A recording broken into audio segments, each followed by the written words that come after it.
श्री सीतारामचंद्राभ्यां नमः। श्रीमद् वाल्मीकि रामायण महात्म्य। वाल्मीकि रामायण महात्म्य द्वितीय अध्याय श्लोक 26 से 50। सनातन धर्म का अमृत ज्ञान, छुपे हुए रहस्य। जय श्री राम। वाल्मीकि रामायण केवल एक कथा नहीं, बल्कि यह वेदों की आत्मा और सनातन संस्कृति का अमृत है। आज हम द्वितीय अध्याय के श्लोक 26 से 50 तक की गहराई को समझेंगे, जिसमें छुपे हैं आध्यात्मिक उन्नति के अद्भुत सूत्र। सत्य शिवन सुंदरम श्रीराम। श्रीमद् वाल्मीकि रामायण। श्री सहित दिनकर बंस भूषण काम बहु छवि सोहई। नव अंबुधर बरगात अंबर पीत सुर मन मोहई। मुकुटांग दादी विचित्र भूषण अंग अंगन ही प्रति सजे। अंभोज नयन विशाल उर्भुज धन्य नर निरखंती जे। जो सुमिरत सिद्धि होई गण नायक करिबर बदन। करो अनुग्रह सोई बुद्धि राशि शुभ गुण सदन एक। मूक होई बाचाल पंगु चढ़ी गिरिबर गेहें। जासु कृपा सो दयाल द्रवौ सकल कली मल देहें दो। नील सरोरो श्याम तरुण अरुण बारिज नयन। करो सो मम ऊर्धाम सदा क्षीर सागर सयंती। कुंद इंदु सम देह उमा रमन करुणा अयन। जाहि दीन पर नेह करो कृपा मर्दन मयन चार। बंधु गुरु पद कंज कृपा सिंधु नर रूप हरि। महामोह तम पुंज जासु बचन रवि कर निकर पांच। पिछले एपिसोड में हमने जाना कि श्रीमद् वाल्मीकि रामायण के द्वितीय अध्याय के शुरुआती श्लोक हमें इस ग्रंथ की महिमा और महत्व के बारे में बताते हैं। हमने समझा कि रामायण का पाठ मात्र करने से जीवन के सभी संकट टल सकते हैं और आध्यात्मिक शांति प्राप्त होती है। वाल्मीकि रामायण का द्वितीय अध्याय हमें इस ग्रंथ के महत्व को और अधिक गहराई से समझाने का प्रयास करता है। श्लोक 26 से 50 में विशेष रूप से बताया गया है कि रामायण का अध्ययन क्यों आवश्यक है और कैसे यह व्यक्ति के आध्यात्मिक और भौतिक जीवन को सुधार सकता है। मुख्य बिंदु। श्लोक 26 से 50 का विस्तृत अर्थ और संदर्भ। वाल्मीकि जी ने इनमें किन प्रमुख विषयों को उठाया है। रामायण का पाठ करने से मिलने वाले आध्यात्मिक लाभ। क्या इन श्लोकों में छुपे हैं कलयुग के लिए कोई विशेष संकेत। यह अध्याय हमें यह भी सिखाता है कि रामायण केवल एक ऐतिहासिक कथा नहीं, बल्कि जीवन जीने की कला और धर्म का मूल आधार है। सनत कुमार उवाच रामायणं केन प्रोक्तं सर्वधर्म फलप्रदं 25 प्राप्तः कथं गौतमेन सौदासो मुनिसत्तम। रामायण प्रभावेन कथं भूयो विमोक्षितः 26। सनत कुमार ने पूछा, मुनिश्रेष्ठ, संपूर्ण धर्मों का फल देने वाली रामायण कथा का किसने वर्णन किया है। सौदास को गौतम द्वारा कैसे शाप प्राप्त हुआ। फिर वे रामायण के प्रभाव से किस प्रकार शाप मुक्त हुए थे। अनुग्राह्योस्मि यदि ते तत्वतो वक्तुमर्हसि। सर्वमित शेषेण मुने नो वक्तुमर्हसि 27 श्रृण्वता वत्ता चैव कथा पाप विनाशिनी। मुने, यदि आपका हम लोगों पर अनुग्रह हो तो सब कुछ ठीक ठीक बताइए। इन सारी बातों से हमें अवगत कराइए, क्योंकि भगवान की कथा वक्ता और श्रोता दोनों के पापों का नाश करने वाली है। 27:1-2। नारद उवाच श्रेणु रामायण विप्र यद वाल्मीकि मुखोद्गतम 28 नवाहना खलु श्रोतव्य रामायण थामृतम। नारद जी ने कहा, ब्राह्मण, रामायण का प्रादुर्भाव महर्षि वाल्मीकि के मुख से हुआ है, तुम उसी को श्रवण करो। रामायण की अमृतमयी कथा का श्रवण 9 दिनों में करना चाहिए। 28:30। आस्ते कृत्युगे विप्रो धर्म कर्म विशारदः 29 सोमदत्त इति ख्यातो नामना धर्मपरायणः। सत्ययुग में एक ब्राह्मण थे जिन्हें धर्म कर्म का विशेष ज्ञान था। उनका नाम था सोमदत्त। वे सदा धर्म के पालन में ही तत्पर रहते थे। 29:29। विप्रस्तु गौतमाख्येन मुनिना ब्रह्मवादिना 30 श्रावितः सर्वधर्माष्ट गंगा तीरे मनोरमे। पुराण शास्त्रक्त नैस्तेना सौ बोधितोपि च 31 श्रुतवान सर्वधर्मान व तेनोक्तान खिलान्ति। वे ब्राह्मण सौदास नाम से भी विख्यात थे। ब्राह्मण ने ब्रह्मवादी गौतम मुनि से गंगा जी के मनोरम तट पर संपूर्ण धर्मों का उपदेश सुना था। गौतम ने पुराणों और शास्त्रों की कथाओं द्वारा उन्हें तत्व का ज्ञान कराया था। सौदास ने गौतम से उनके बताए हुए संपूर्ण धर्मों का श्रवण किया था। 30 से 31 आधा।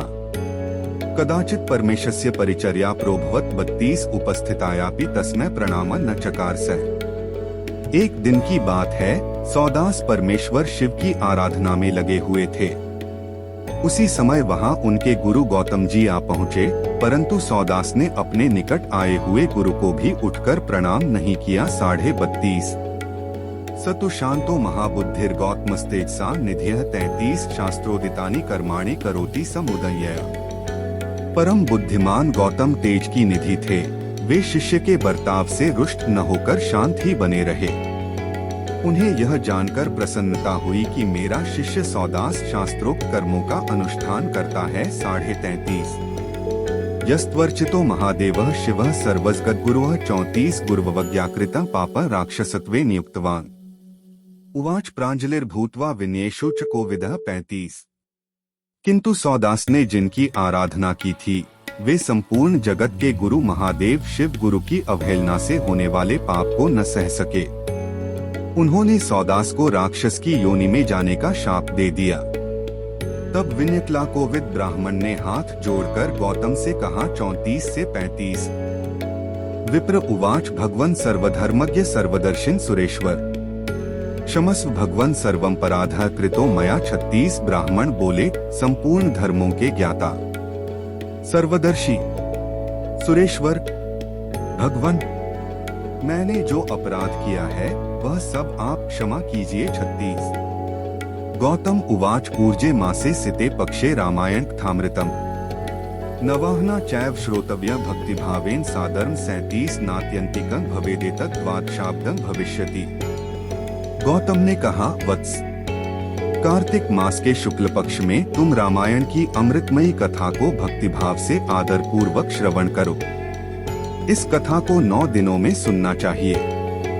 ऐसा करने से यह शाप अधिक दिनों तक नहीं रहेगा, केवल 12 वर्षों तक ही रह सकेगा। 37 विप्र उवाच केन रामायण प्रोक्तन चरितानि तु कस्य वै 38 एतत् सर्वं महाप्राज्ञ संक्षेपाद वक्तुमर्हसि मनसा प्रीतिमापन्नो ववंदे चरणों गुरुवः। 39 ब्राह्मण ने पूछा, रामायण की कथा किसने कही है तथा उसमें किसके चरित्रों का वर्णन किया गया है? महामते, यह सब संक्षेप से बताने की कृपा करें। यूं कहकर मन ही मन प्रसन्न हो सौदास ने गुरु के चरणों में प्रणाम किया। 38 से 39 गौतम उवाच श्रेणु रामायण विप्र वाल्मीकि मुनिना कृतम् येन रामावतारेण राक्षसा राणादयः 40 हतास्तु देव कार्य ही चरितं तस्य तच्छृणु। कार्तिके च सिते पक्षे कथा रामायणस्य तु 41 नवमहिनी श्रोतव्या सर्वपाप प्रणाशिनी। गौतम ने कहा, ब्राह्मण सुनो, रामायण काव्य का निर्माण वाल्मीकि मुनि ने किया है।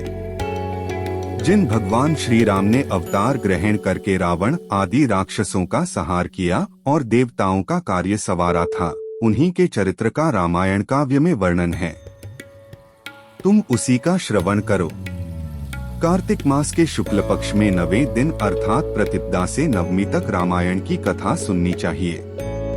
वह समस्त पापों का नाश करने वाली है। 40 से 41 आधा इत्युक्त्वा चार्थ संपन्नो गौतमः स्वाश्रम यया 42 विप्रोपि दुःखमापन्नो राक्षसी तनुमाश्रित है। ऐसा कहकर पूर्ण काम गौतम ऋषि अपने आश्रम को चले गए। इधर सोमदत्त या सुदास नामक ब्राह्मण ने दुःखमग्न होकर राक्षस शरीर का आश्रय लिया। 42 शुद्ध पीड़ितः पिपासार्ता नित्यं क्रोध परायणः। 43 कृष्ण क्षपाद्युतिर्भीमो बभराम विजने बने। वे सदा भूख प्यास से पीड़ित तथा क्रोध के वशीभूत रहते थे। उनके शरीर का रंग कृष्ण पक्ष की रात के समान काला था। वे भयानक राक्षस होकर निर्जन वन में भ्रमण करने लगे। 43 मृगांश्च विविधांस्तत्र मनुष्यांच सरीसृपान् 44 विहगांत लवगांश्चैव प्रस्फातान् भक्षयत्। वहाँ वे नाना प्रकार के पशुओं, मनुष्यों, सांप बिच्छू आदि जंतुओं, पक्षियों और वानरों को बलपूर्वक पकड़कर खा जाते थे। 44:1-2 अस्थिभिर्भुभिर विप्राह पीतर क्लेवरह 45 रक्ताद प्रेत कैश्चैव तेनासी भूर भयंकरी। ब्रह्मर्षियों, उस राक्षस के द्वारा यह पृथ्वी बहुत सी हड्डियों तथा लाल पीले शरीर वाले रक्तपाई प्रेतों से परिपूर्ण हो अत्यंत भयंकर दिखाई देने लगी। 45:1-2 ऋतुत्रये स पृथ्वी शत्योजन विस्तराम 46 कृत्वाति दुहखिता पश्चात वनांतर्मगात पुनः। 6 महीने में ही 100 योजन विस्तृत भूभाग को अत्यंत दुहखित करके वह राक्षस पुनः दूसरे किसी वन में चला गया। 46:46 तत्रापि कृतवान नित्य नर्मान शासन तदा 47 जगाम नर्मदा तीरे सर्वलोक भयंकर है। वहाँ भी वह प्रतिदिन नरमांस का भोजन करता रहा। संपूर्ण लोगों के मन में भय उत्पन्न करने वाला वह राक्षस घूमता घामता नर्मदा जी के तट पर जा पहुँचा। 47 एतस्मिन्नन्तरे प्राप्तः कश्चिद् विप्रोति धार्मिकः 48 कलिंग देश संभूतो नामना गर्ग इति स्मृतः। इसी समय कोई अत्यंत धर्मात्मा ब्राह्मण उधर आ निकला। उसका जन्म कलिंग देश में हुआ था। लोगों में वह गर्ग नाम से विख्यात था। 48 वहन गंगाजलन स्कंधे स्तुवन विश्वेश्वरण प्रभुम 49 गायन नामानि रामस्य समायातोति हर्षितः। कंधे पर गंगाजल लिए भगवान विश्वनाथ की स्तुति तथा श्री राम के नामों का गान करता हुआ वह ब्राह्मण बड़े हर्ष और उत्साह में भरकर उस पुण्य प्रदेश में आया था। तमायांतम मुने दृष्ट्वा सुदासो नाम राक्षसः 50 प्राप्तो नः पारणेत्युक्त्वा भुजाबुद्यमय तन्यया। गर्ग मुनि को आते देख राक्षस सुदास बोल उठा, हमें भोजन प्राप्त हो गया। ऐसा कहकर अपनी दोनों भुजाओं को ऊपर उठाए हुए वह मुनि की ओर चला। आज हमने वाल्मीकि रामायण महात्म्य के 2वें अध्याय के श्लोक 26 से 50 की गहराई को समझा, लेकिन इस ज्ञान की यात्रा यहीं समाप्त नहीं होती। कल के एपिसोड में हम चर्चा करेंगे श्लोक 51 से 73 की, जिनमें और भी गहरे आध्यात्मिक संकेत छुपे हैं। तो जुड़े रहिए और कल फिर मिलते हैं।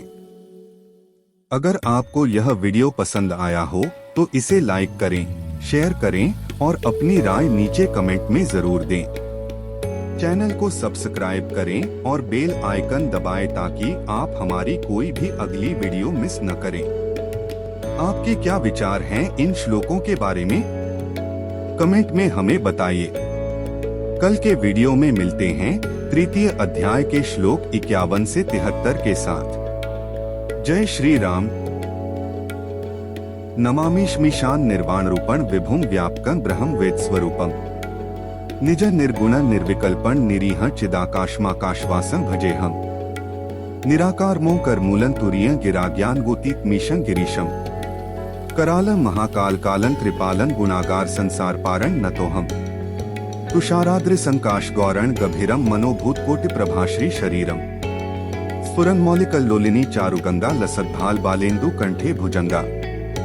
चलत कुंडलं भ्रूसुनेत्रं विशालं प्रसन्नान्न नीलकंठं दयालम्। मृगाधीश चर्मांबरण मुंडमालं प्रियं शंकरं सर्वनाथं भजामि। प्रचंडं प्रकृष्टं प्रगल्भं परेशं अखंडं अजं भानुकोटि प्रकाशं। त्रिहशूल निर्मूलनं शूलपाणे भजेहं भवानीप्ति भावगम्यम्। कलातीत कल्याण कल्पांतकारी सदा सज्जनानंददाता पुरारी। चिदानंद संदोह मोहाभारी प्रसीद प्रसीद प्रभो मनमथारी। न यावद उमानाथ पादारविंदन भजन्ति लोके परेवा नराणा। न तावत सुखन शांति संताप नाशम प्रसीद प्रभो सर्वभूताधिवासं। न जानामि योगं जपम नैव पूजा नतोह सदा सर्वदा शंभुतुभ्यम। जरा जन्म दुह खौग तातप्यमानं प्रभो पाहि आपन मामीश शंभो। रुद्राष्टकं इदं प्रोक्तं विप्रेण हर्षोते। ये पठन्ति नरा भक्तया तेषा शंभो प्रसीदति। बार बार बर मागव हर्षि देहु श्रीरंग। पद सरोज अनपायनी भक्ति सदा सत्संग। कथा विसर्जन होत है सुनो वीर हनुमान।